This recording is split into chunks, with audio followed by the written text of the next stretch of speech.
Religions की बात करें, साइंस की बात करें, स्पिरिचुअलिटी की बात करें या बिजनेस की बात करें, ग्रैटिट्यूड एक ऐसी चीज है जहां हर फील्ड ने इसको मान्यता प्राप्त है। ऐसा क्यों?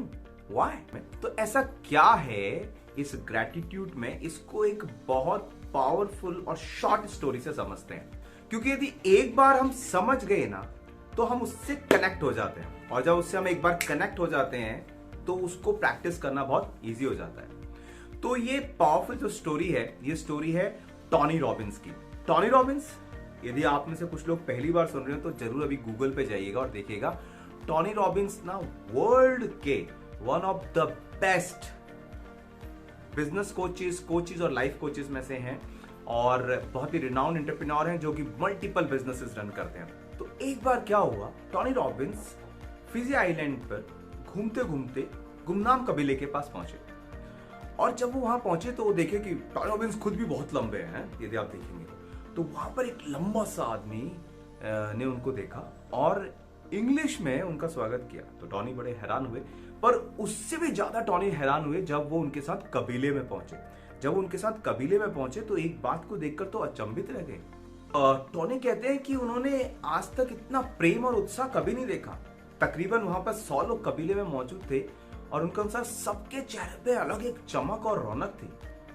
और फिर थोड़ी देर बाद टोनी को वो एक अपने हट झोपड़ी की तरफ ले जाते हैं, जहां उनको चाय पे इनवाइट करते हैं। और क्योंकि उनके पास कुछ ऐसे ज्यादा संसाधन थे नहीं, तो जो टोनी होते हैं वो एक नारियल के बने हुए किसी कप के अंदर में चाय पीते हैं वहां पर। और तभी देखते हैं कि धीरे धीरे और कबीले के लोग उनके उस झोपड़ी में आ गए, और वो लोग खूब हंसी मजाक और आनंद के साथ में वहां पर बातें करने लगे। और टोनी ये सब देख के अचंभित थे कि ये कैसे है।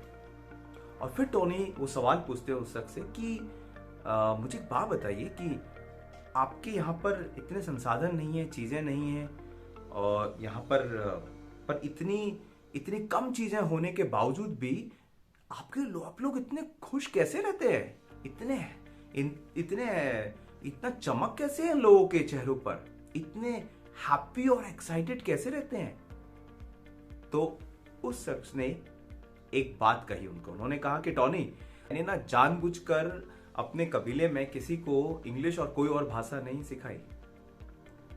अब सुनेगा ध्यान से। वो कहता है कि मैंने इसलिए भाषा कोई और नहीं सिखाई क्योंकि हमारी भाषा में टोनी दुख, जलन, नफरत और डर ऐसे शब्द ही नहीं है।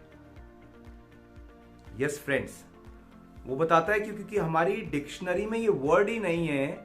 और वो कहता है कि यदि किसी दिन हमें किसी दुख का एहसास होता है तो हम ये बोलते हैं, कबीले में लोग ऐसे बोलते हैं कि आज मुझे थोड़ी खुशी कम महसूस हो रही है।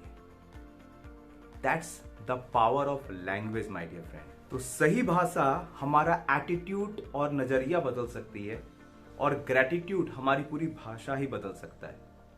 तो फ्रेंड्स, सोचिए यदि आप और हम थोड़ा सा भी अपनी भाषा में ग्रैटिट्यूड लेके आने लगे तो क्या मैजिकल इफेक्ट हो सकते हैं आपकी हैप्पीनेस में, आपके एंथुजियाज्म में, आपके एक्साइटमेंट में और आपके तेज में। It's possible. बहुत सारे मैजिकल इफेक्ट्स हैं ग्रैटिट्यूड के। तो थैंक यू सो मच इस वीडियो को देखने के लिए। यदि आपको ये जानकारी पसंद आई है तो जरूर अपनों के साथ शेयर कीजिएगा, लाइक कीजिएगा एंड सब्सक्राइब कीजिएगा। और यदि आप और जानना चाहते हैं कि कैसे पावर ऑफ ग्रैटिट्यूड आपकी लाइफ को ट्रांसफॉर्म कर सकती है, तो आप यहां पर दी गई जानकारी में हमसे संपर्क कर सकते हैं। Thank you and stay empowered. खुश रहें।